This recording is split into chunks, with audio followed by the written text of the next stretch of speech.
the Nets, but he also focused on his bright future with the Suns. Take a listen. I think we got all the pieces to be successful. We got guys that experience what it's like to play in that final round. We got a champion already and just overseeing us. Monty's a champion as a coach. So we got guys that been there, and that's half the battle, just knowing what it takes. And yeah, we got guys that can do pretty much everything on the floor. So we got to put it together. I'm looking forward to doing the work. Shannon, when KD returns to the court, will the Suns be the team to beat? Skip, they got to play together. It's just not that simple that you just throw them out there. Okay, they got the best players and they're the team to beat. We saw that even with the Miami Heat. Skip, they might have had the best players, but they had never really played together. So when it got really in crunch time, the team that you're talking about 2011. 2011, yes. So Skip. Yep, I agree. How many times did we hear Brooklyn was the team to beat? But they never really played together in injury. And here's the thing.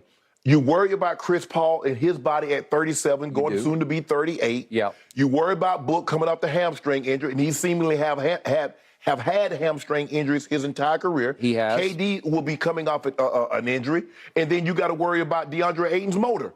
Does he want to play on a nightly basis? Because come championship time, playoff time, you got to bring it every night. Yep. You can't have a 10-6. Oh, the next night you give me 20 and 18, and the next night you give me 12 and 7. Yep.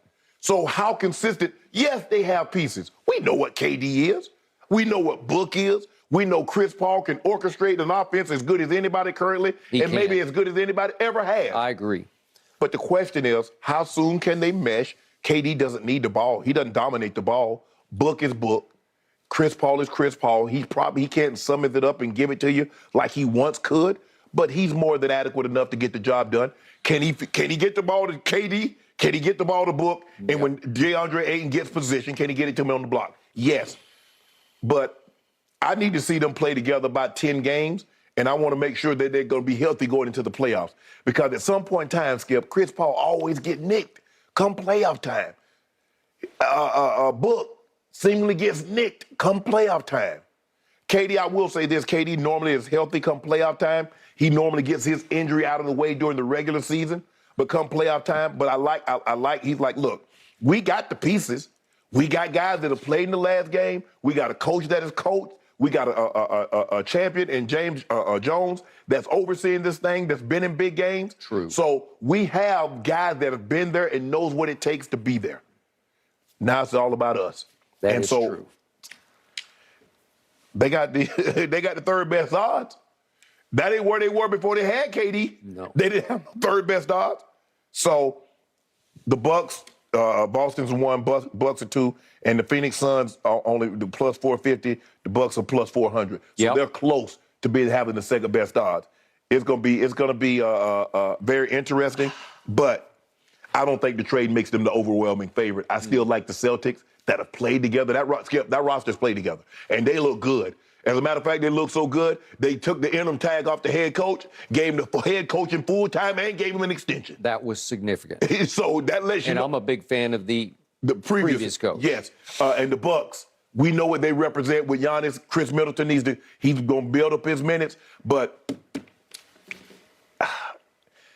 they might be co-favorite to come out of the West. But if they can get this thing going and they can stay healthy, I ain't trying to see them. Okay, my turn. The morning this bombshell dropped, we were actually in Phoenix at the Super Bowl, and I opened the show by saying, congratulations, Phoenix. I think you just won the NBA championship. Right. I'm going to stand by that, but I don't disagree with one word you just uttered because there are a whole bunch of ifs, most of them You taking them over the Clippers? I thought you loved the Clippers. Kevin bleeping Durant? Kawhi bleeping Leonard. Is a Phoenix Sun? Are you kidding me? I do believe that last night, late on TNT, I watched a Western Conference Finals preview. Oh, okay. And I do believe it's going to be Suns Clippers in that finals, in the Western Conference Finals, and it will go 7 games. Last night, one team was without Norman Powell, who is their third star for the Clippers. Yeah. He's elevated into to at least bench star status. Yes. He might be the sixth man of the year now that Russ has kind of faded into the background for the moment. We're going to get to that in a few minutes because somehow the Clippers are actually pursuing Russ, which is, if that happens, I'm completely out on the Clippers. I'm out. And they're looking at him as a starter, too. That's what it's the only way he's going to sign with them. He's holding all the cards now. That's what they say. The other team last night did lose, but it was without Kevin Bleepin Durant. Right.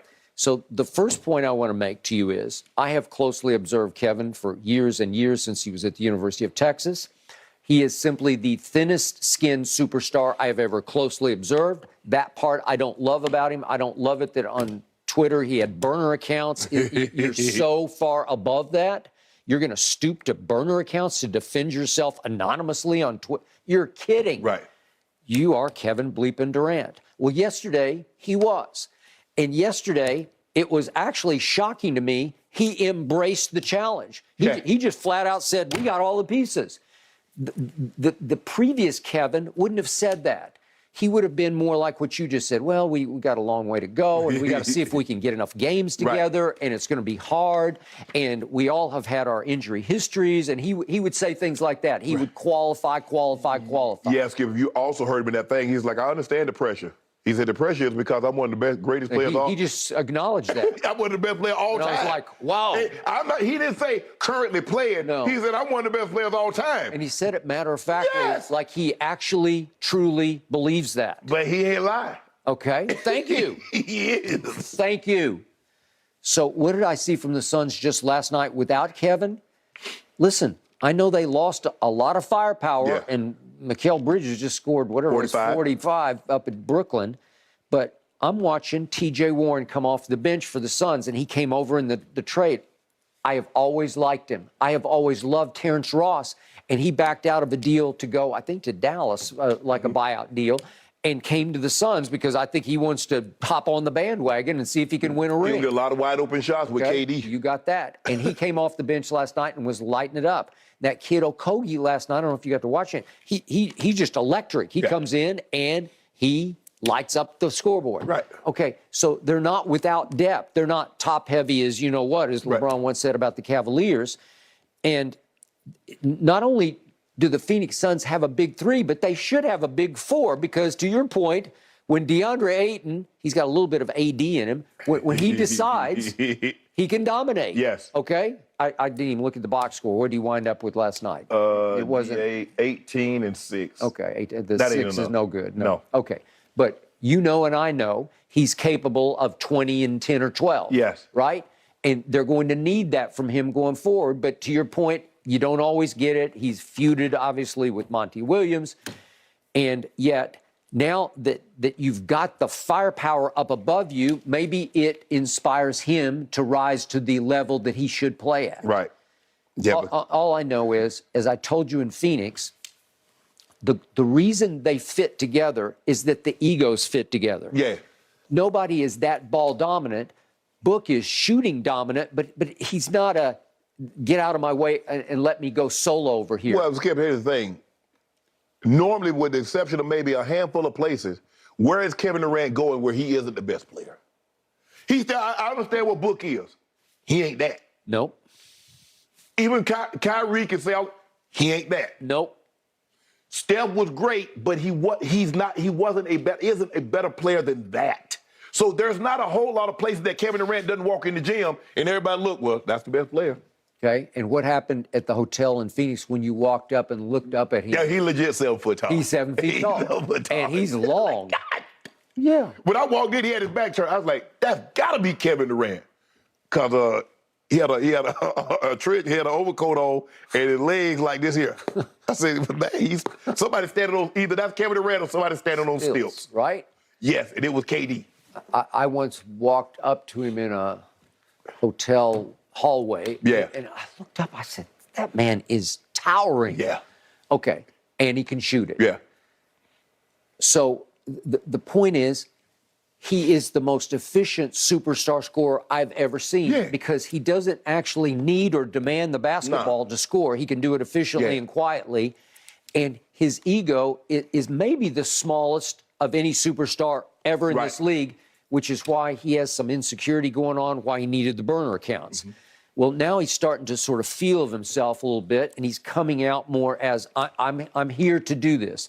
He chose to push to go to the Suns because he loves Chris Paul, which so does everybody else, and he wanted to help lift Chris to his first ring. So now he's got a real, he's got a mission in life to win Chris Paul the first ring, because I used to call him CP0 because he had 0 rings. So it's a beautiful fit for him and Chris and Booker because, as Kevin says, and as CP3 said, they all love to ball. And the last line we heard from Kevin in that soundbite was, I can't wait to go to work with them.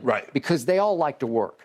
They all like to hoop. They're all hoopers. So it's a good fit of hoopers. Kyrie likes to hoop, but he has other priorities in life, as he's made it clear. So it's not that fun to practice with him because Kyrie doesn't care that much about practice. These guys like to practice. So if ever 3 new stars, 4 new stars are going to be thrown together and fit, it will be these. But to your point, we're down to T-minus 23 games. Well, it's going to be hard to throw it together and feel of it and figure it out on the fly in that shorter time. And the other problem is Kevin still hasn't even been cleared to play 3-on-3. That was the report last night. That's the thing, though, Skip. So basically you cramming for the bar. And the bar is coming up real soon. You cramming because you missed a lot of the classes. For whatever reason, you didn't go to class. And so you didn't get the lesson.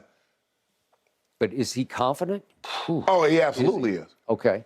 Why shouldn't he be? Hey, all I know is if they can stay healthy, and I know it's a huge if, but if they stay healthy, I give them a great shot to win the whole thing. Skip, I mean, you had an opportunity because what you call didn't shoot the ball. Kawhi was 5 of 18 last night. Well, he was 0 for his first 9. Yeah. And he didn't make a bucket until late third, and then he went on a run, a little flurry. But they're going to need, Skip, I tell you what, they're going to need more than 5 points from Chris Paul. Yeah. Okay. But Skip, the man, he played. You realize Chris Paul played almost 34 minutes and he gave you 5, 11, and 3. That 5 ain't gonna cut it, Skip. No, 11 assists. 11 assists, you can live with that. No, that's who he is. But I mean, and with KD in there, that might be 16 assists. It well might be. But you need to give him double-digit points. Okay. I still love their chances, and I love the way he embraced the challenge of their chances. Oh, yeah. I mean,